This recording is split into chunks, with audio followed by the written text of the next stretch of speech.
Today we're going to be talking about flat hairs versus tipped hairs when you play. You'll hear a difference in the sound when I play. I'm going to start about at the balance point, put my hairs flat on the string halfway between the bridge and the fingerboard, and just play some notes. Now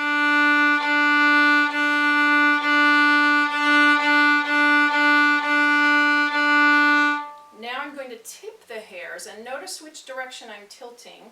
I'm tilting with the stick going away from the bridge. I also like to see a little bit more of my hairs, so if you're seeing more of your hairs and the stick is going away from the bridge toward your fingers, then you're doing the right kind of tilt. You do not want to tilt this way. This would be incorrect. So go over this way. You just let your wrist and arm and everything in your body just go that direction a little bit. Now, listen to the sound. And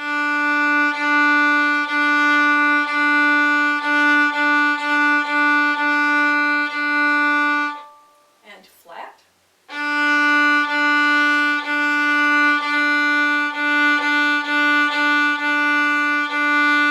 And tilted once more.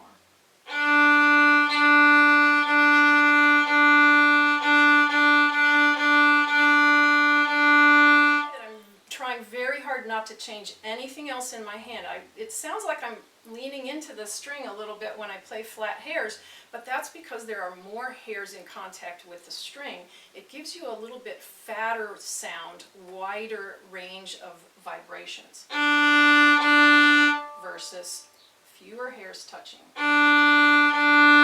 So it's a really nice, convenient way to hold your bow if you're trying to get just a smidge softer sound, a little bit less harsh, maybe a little less resonance, but if you pull the bow with a faster speed on the tilted hairs, you actually can increase the resonance while getting rid of the harshness, and that's the benefit to having the tilted hairs. There's no grittiness or any kind of a sound that you think might not be pleasant. When you tilt the hairs, everything should sound very smooth and beautiful. Now, I'm going to show you a way that you can get more sound. You may have already experienced this. When you play at the frog, this is the heaviest part of the bow right down here, and you'll get a really heavy sound. If I don't do anything except just draw the bow, I'm not trying to push in or lighten up, I'm just pulling the bow, you get a really loud sound there. When I do the same kind of bow stroke out here at the tip end, if my bow is straight, I'm going to get naturally a really light sound because the tip is lighter and because it's so far away from my bow hand. So what I'll do to compensate, if I want to make a really even dynamic for the whole bow stroke, I have to do something that's going to be a little lighter here and something that's gradually getting a little heavier as I go here. But rather than thinking about lightness and heaviness, I'm going to think about tilt. So I'll start with my hairs tilted rather than flat. I'm going to lean over a little bit, and as I draw the bow, I'm going to gradually flatten. By the time I get to about here, I'll be on a flat hair all the way, or all the flat hairs, all the way to the tip and back, and then as I get to about this point in the bow, I start tilting again, so that it helps even out the dynamic of that long bow stroke. So let's try it. Set your bow near the frog, tilt the hairs, not flat but tilted, and then gradually flatten as you go down bow.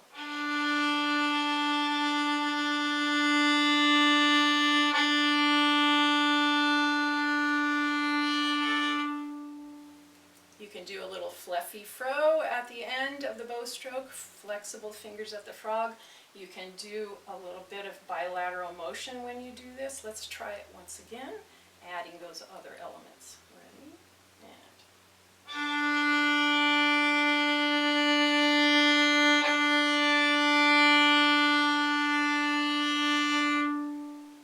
And you should have a very even sound when you do a tilted hair at the frog, gradually moving to flat hair at the tip, and then back again.